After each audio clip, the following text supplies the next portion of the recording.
Oui, je voudrais d'abord préciser à Monsieur Laforêt que en 2015, il y a un... On m'entend pas là? Je l'entends pas. Ouais. Non, mais il dit de prendre l'autre. Vas-y, continue. En 2015, il y a un dénommé Antoine Trouillard. Vous allez me dire qu'il a un drôle de nom, mais vous pouvez trouver sur son blog, sur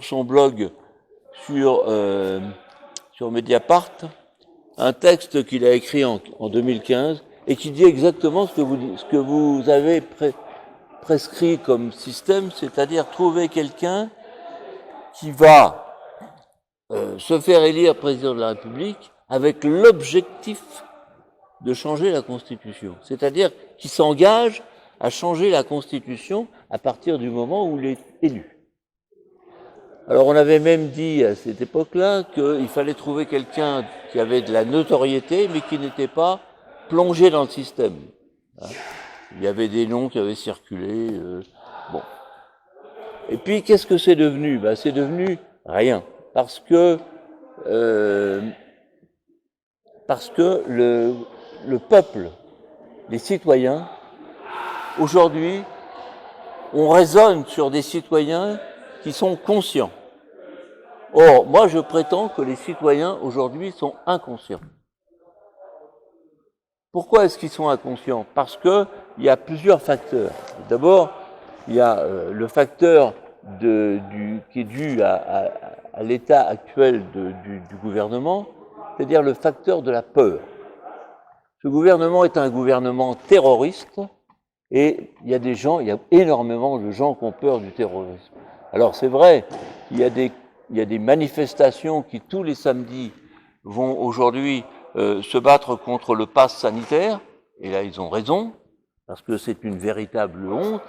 Ce pass sanitaire est une véritable honte, mais en réalité, il y a une grande partie des citoyens qui restent chez eux, hein, et puis ils participent d'une certaine façon, mais d'une façon muette.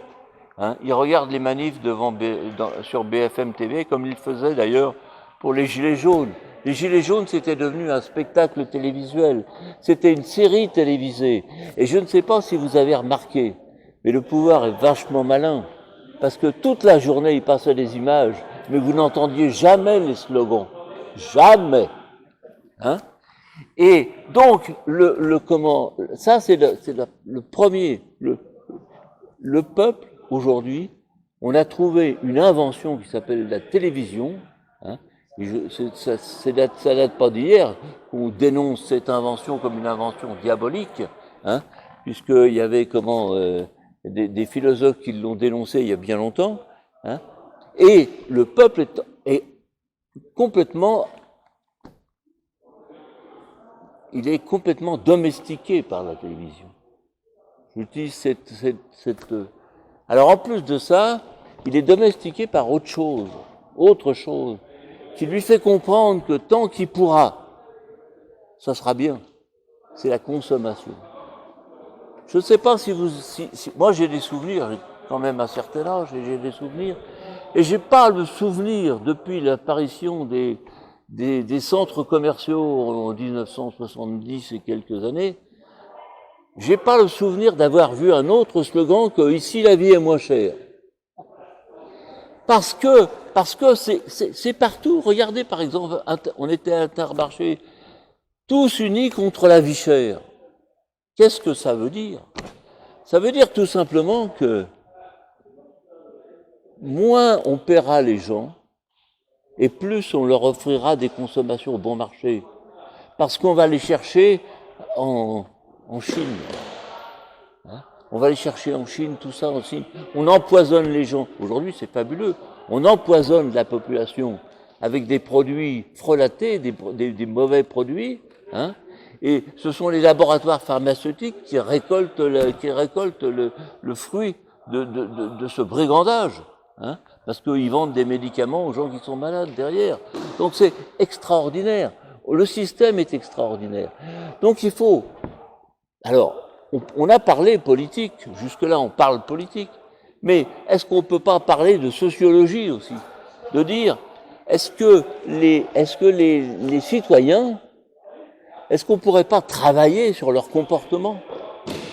Est-ce qu'on ne pourrait pas leur expliquer qu'ils sont dans une bulle, une espèce de monade, hein, dans lequel le système néocapitaliste les a enfermés, hein, et leur fait croire que tout va bien. Et en plus, alors, quand on parle de l'État, moi l'État, ça me fait penser à un syndic de copropriété. Vous savez, le syndic de copropriété, c'est un truc que tout le monde connaît. Moi, j'étais président de syndic de copropriété pendant 7 ans, et je sais ce que c'est. Eh bien, vous avez 2 solutions. La première, c'est que vous appelez un spécialiste, hein, un spécialiste de la copropriété, qui va vous gérer. Hein. Alors, d'abord, il va vous demander beaucoup d'argent, et puis il va vous voler, et puis il va vous contraindre, hein.